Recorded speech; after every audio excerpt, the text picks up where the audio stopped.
नमस्कार विद्यार्थी मित्रांनो, पर्स्पेक्टिव्ह अकॅडमीच्या आपल्या या रिव्हिजन सीरीजमध्ये तुम्हाला सर्वांचं पुन्हा एकदा हार्दिक स्वागत. विद्यार्थी मित्रांनो, आपल्या रिव्हिजनच्या लेक्चरकडे जाण्याआधी तुम्हाला एक महत्त्वाची बातमी मला तुम्हाला द्यायची आहे की आपल्या पर्स्पेक्टिव्ह अकॅडमीद्वारे आपण 2025 साली लागू झालेल्या 2025 सालापासून लागू होणाऱ्या डिस्क्रिप्टिव्ह पॅटर्न नुसारची इंटिग्रेटेड बॅच सुरू करत आहोत. ही MPSC ची डिस्क्रिप्टिव्ह पॅटर्न नुसारची इंटिग्रेटेड बॅच आपली 17 जून पासून सुरू होणार आहे. 17 जून रोजी आपली इंग्लिश मीडियमची सेपरेट, मराठी मीडियमची सेपरेट बॅच सुरू होणार आहे. मराठी मीडियमची बॅच आपली ही 17 जूनला सुरू होईल संध्याकाळी 5 ते 7 या कालावधीत.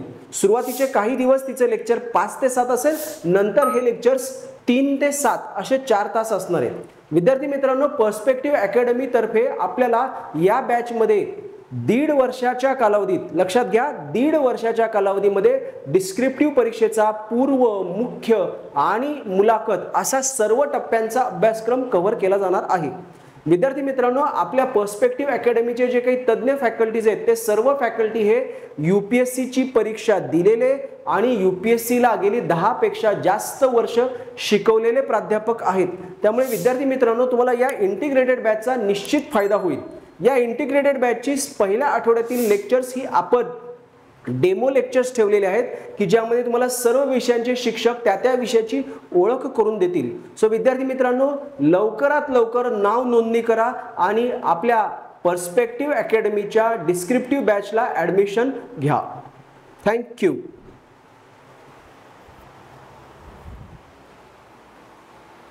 नमस्कार विद्यार्थी मित्रांनो, मान्सून निर्मितीमध्ये आपण मेटिओरोलॉजिकल टेलिकनेक्शनचा उल्लेख केला होता. या मेटिओरोलॉजिकल टेलिकनेक्शन मध्ये आपल्याला अल निनो, ला निना आणि दक्षिणी दोलनाचा सिद्धांत या 2 घटना दिसून येतात. त्यापैकी अल निनो, ला निना हे काय आहे ते आपण आता पाहणार आहोत. अल निनो, ला निना हे दोनही स्पॅनिश भाषेतील शब्द आहेत, ज्याचा अर्थ अल निनोचा अर्थ लहान मुलगा किंवा बाल येशू असा होतो, ला निनाचा अर्थ लहान मुलगी असा होतो. बेसिकली काय झालं लक्षात घ्या, हा आहे दक्षिण अमेरिका खंड. या दक्षिण अमेरिका खंडामध्ये ही त्याची पश्चिम किनारपट्टी, या पश्चिम किनारपट्टीवर हा देश आहे पेरू देश, की जो स्पेनची वसाहत होता. स्पेनचं या देशावर राज्य होतं. त्यावेळेस स्पॅनिश लोकांनी जे काही हवामानशास्त्रीय बदल अनुभवले त्यांनी स्पॅनिश भाषेमध्ये शब्दप्रयोग केले अल निनो, ला निना. हे शब्दप्रयोग काय आहेत तर नीट लक्षात घ्या. या अंटार्क्टिका खंडाकडून असा एक, आपण वेगळ्या रंगात दाखवूयात, एक शीत सागर प्रवाह वाहतो. क्लिअर? हा असा एक शीत सागर प्रवाह वाहतोय, ज्या प्रवाहाला आपण पेरू प्रवाह असं संबोधतो. काय होतं, एखाद्या वर्षी या पेरू प्रवाहाचं तापमान, पेरू प्रवाह या शीतसागर प्रवाहाचं तापमान एखाद्या वर्षी नेहमीपेक्षा खूपच कमी होतं. पेरू प्रवाह या शीत प्रवाहाचं तापमान नेहमीपेक्षा खूपच कमी झालं तर त्याला आपण म्हणायचंय ला निना. अतिशीत झाला ला निना.